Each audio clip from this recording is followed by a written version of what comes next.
की धमाकेदार प्रस्तुति। हमरा यारा घसे चला चुअता डीजे हरिओम बसंत चला चुअता चल हमरा यारा घसे चला चुअता जब पांडा सुपली छुअता हमरा यारा घसे चला चुअता हमरा यारा घसे चला चुअता जब पांडा सुपली छुअता हमरा यारा घसे चला चुअता घुस ठेवना भरत पानी में सखी नदी के कान्ही में सब सिर सत्ता और घूमता हमरा यारा घसे चला चुअता जब पांडा सुपली छुअता हमरा यारा घसे चला चुअता हमरा यारा घसे चला चुअता चला चुअता डीजे हरिओम बसंत चला हरिओम बसंत चला चला चला चला चुअता चला चुअता दू दिन से भूख चार गो धइले बानी उठ केहू हो के न मोर सहाय ठेकुआ नारियल भीजे सूरज दर्शन दीजे देखे खातिर मन छछनाए दू दिन से भूख चार गो धइले बानी उठ केहू हो के न मोर सहाय बानी गंगा बीच खाड़ा हो जड़ लागत ते बाड़ा हो बानी गंगा बीच खाड़ा हो जड़ लागत ते बाड़ा हो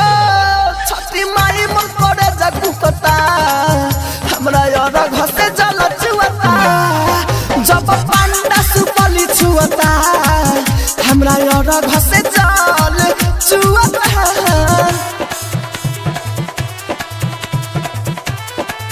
हमरा यारा घसे चला चुअता चला चुअता चला चला चला चला डीजे हरिओम बसंत डीजे हरिओम बसंत चला चुअता डायरेक्टर देवेंद्र रवि रहा जोहे पट्टी सभी संदीप लाडू न बारे घरे दौरा मत के उठाई घरे पहुंचाई हमरो जीवा डरे डायरेक्टर देवेंद्र रवि रहा जोहे पियोई सभी लाडू राजा न बारे घरे देव राहु राजा धानी हो बारे बबल लखानी हो देव राहु राजा धानी हो बारे बबल लखानी हो मनो जके न कुछ सुझता हमरा यारा घसे जल चुअता जब पांडा सुपली छुअता हमरा यारा घसे जल चुअता जब पांडा सुपली छुअता हमरा यारा घसे जल चुअता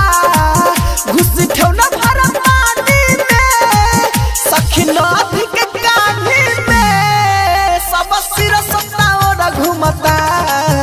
हमरा यारा घसे जल चुअता जब पांडा सुपली छुअता हमरा यारा घसे जल